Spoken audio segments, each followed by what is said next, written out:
Wolf Gaming. I'm coming at you with a slightly different video than normal. I'm going to be teaching people how to do the basics of modding. Now, this is my Frost Prime. I wanted to point out that, okay, here's a blank slate. When you're starting to mod a Warframe, yes, you want to read its abilities, you want to know what its abilities are, so you know what you want to do for the abilities. But just basics, survivability. You're going to want to look at what the Warframe has the most of in the stats, such as for Frost Prime, and Frost as well. It's got more shields than anything else. So you need to put on a redirection mod. And that will increase your number of shields. Next thing you're going to want, in this case, for Frost Prime, because of some of his abilities are stronger the more armor he has, you're going to want your steel fiber. That's going to increase your armor, which is also going to increase the amount of damage you can take to your health. Now, you're also going to want to take a look at your Aura mod slot. You're going to want to get something that matches... With mods, you need something that matches the symbol up here. I personally like Energy Siphon for my Aura mod because it regenerates energy. But you'll notice you'll get positive capacity when you put on an Aura mod. And it doubled because of the fact that it was a matching polarity. Now with redirection, you'll notice it's normally a 14. If I were to put it in a mismatch, it would become 18. But because I put it in a matching slot, it's a 7. Now, for other frames, yeah, you're going to want to have your... for other frames, you're going to want to have something besides your shields bumped up. Oh, we'll say, for example, the Inaros. The Inaros has no shields naturally. Cannot get shields, so instead, you want the Vitality mod to be equipped. Which is right here. Again, you want to match up one of these. And again, you want to increase what you have capable for your total mod capacity by putting in an Aura mod with a matching polarity. Now you've got your basic mods such as Flow, which is going to increase your maximum energy you can have.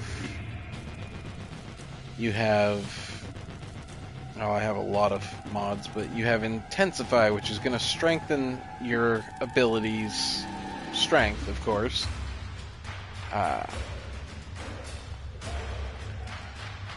You've got Continuity. I don't have a regular Continuity, but I have Primed Continuity, which increases how long your ability works for.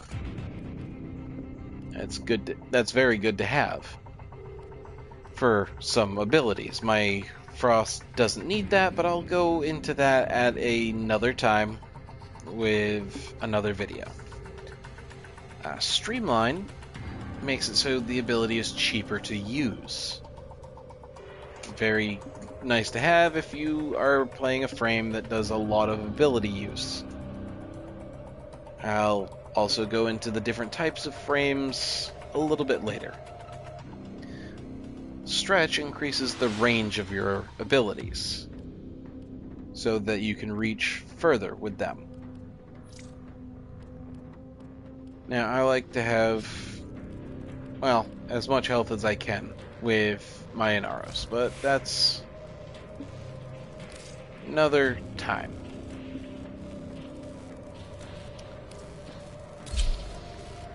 Now, when it comes down to weapons, the first thing you should be looking at is Does it have a higher critical chance or status chance, naturally? For those, it's the red letters. You have a critical chance of 26% versus a status chance of 10% on the Baza, which immediately tells me that it's a critical hit weapon. You want to build it to make critical hits. With the next thing you want to look at when you go to mod a weapon is which of the damages it has is naturally higher. For the Baza, it's a puncture. So you want to focus on increasing your puncture damage. But the first thing that you ever put on a weapon is something that increases base damage, such as Serration. Now, split chamber, you have a chance of multi-shot, which means that you can pull the trigger once and fire multiple ammo without consuming the ammo. Now, how I have my Baza built, it is a critical hit weapon. So I added Point Strike to increase critical hit chance. I added Vital Sense to increase critical hit damage, and Argon Scope will increase my critical hit chance when I aim after I get somebody with a headshot. Now, if you want to increase damage output even more, after you increase your puncture damage for the Baza, you can add elemental damage, which for me I have primed cryo rounds, which will add more cold damage. There are... Now, primed cryo rounds does just cold damage. It does more cold damage versus rhyme rounds would do only 60% cold damage and 60% status chance, which would be great if we were making a status weapon, but we're not. We're doing a critical hit weapon. So, like I said, status is not something I want to put on here. I'll show you a demonstration of what a status chance weapon would be. That would be my Tigris Prime. So again, the first thing that you ever put on a weapon, you see, oh, it has a 10% critical hit chance rate naturally, and a 30% status chance naturally. So, obviously you want to put on status. You'll notice that it is, in fact, a slash weapon, naturally. So keep that in mind. I don't have a regular point blank, I have the primed point blank, which does more. But you want the point blank on there to do regular damage. And then, for shotguns, you have Hell's Chamber, which is multi-shot, which we went over what multi-shot does, but this one has a 120% chance of multi-shot. And because I wanted to pump up the slash damage even more on my shotgun, on my Tigris Prime, I added Sweeping Serration. Does even more slash damage. You also have the opportunity to possibly have a slash damage status come up. But now you'll notice that there is Toxic Barrage, which does toxin damage and status chance. There is Scattering Inferno, which is fire damage and status chance. So I'm up to a 90.7 already. There is Shell Shock. And you'll notice up here, when I added the fire and the poison, well, the fire and the toxin, they combined to become gas. Now, if I had the shell shock, I have a 98.2% chance of causing status effects. And the fire and the electric became radiation. Now, radiation confuses enemies. It is delightful fun. I will say that right now. But my preferred, when I want to do statuses, because I use this against Grineer, which have a lot of armor, I use Corrosive and Blast. Corrosive strips away their armor. And Blast, well, that's kind of self-explanatory. Now, the last thing I add on to the Tigris Prime, and this is as complicated as I'm going to get about this in this video, is Seeking Fury.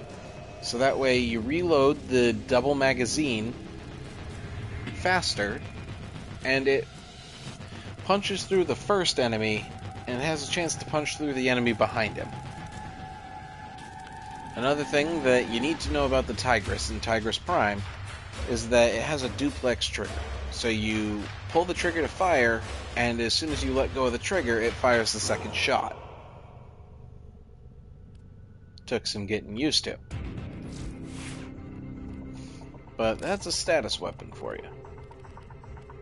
I'm about to go out onto the Orb Valis after this, so I wanted to just demonstrate. Pistols are just about the same thing. The Galatine Prime is one of my favorite swords. And again, I found that, well, firstly, you have to put on a stance mod. I prefer Tempo Royale because it's faster attacks. And it's equal parts vertical and horizontal attacks. Now, again, the first thing you ever put on a melee weapon, after the stance mod, of course. So we'll do Tempo Royale, which, again, increases the mod capacity. New alert marked on navigation. First thing you put on there is your, well, normally it's pressure point, but I have the primed version which does more, so you put on your pressure point, and you'll notice that the Galatine Prime is naturally a slashing weapon.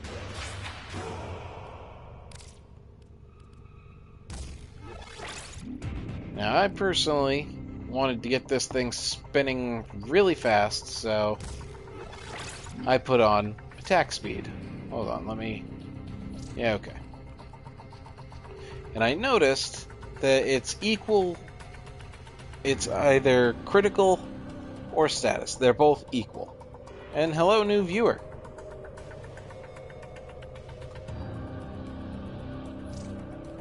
Now, because it was a slash weapon, I wanted to add Buzzkill and Jagged Edge to increase its slash damage even more. And Rending Strike is one of those hybrid mods that, yeah, I just did that for more slashing damage, if I'm honest with you. But my Blood Rush is... well, the critical chance increases the more I hit with my weapon. And Berserker makes it so it attacks... I can attack even faster if I get critical hits. That is essentially the basics of melee weaponry and, well, modding in general.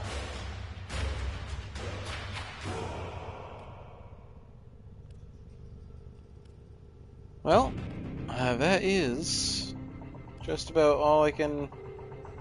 Well, we'll talk about companion mods. Why not? With the Carrier Prime, I use him because he's, I don't have very many good mods for the companions, but I use him because he has the ability to change ammo into stuff that, ammo that I can't use into ammo that I can use. Now, regen is an important one to have on your sentinels because it allows them to come back once. Well, vacuum is a good one to have on sentinels because they'll pick up items that are further away from you.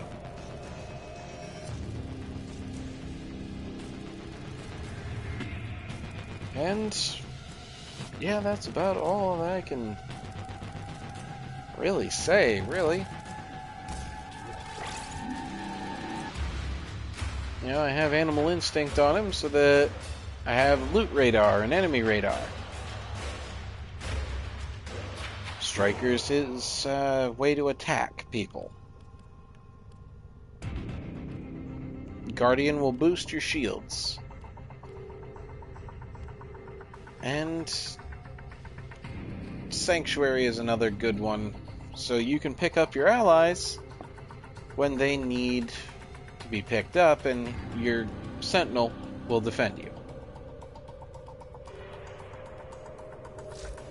But yeah, that's the basics of modding, and I will have another video at a later time where I'm doing slightly more complicated stuff.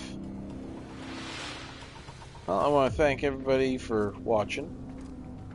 Hopefully this gives you a little bit of clarity, lets you know how to do some better modding. And, well, enjoy your time out there. Remember, it's just a game. And stay wild, everybody.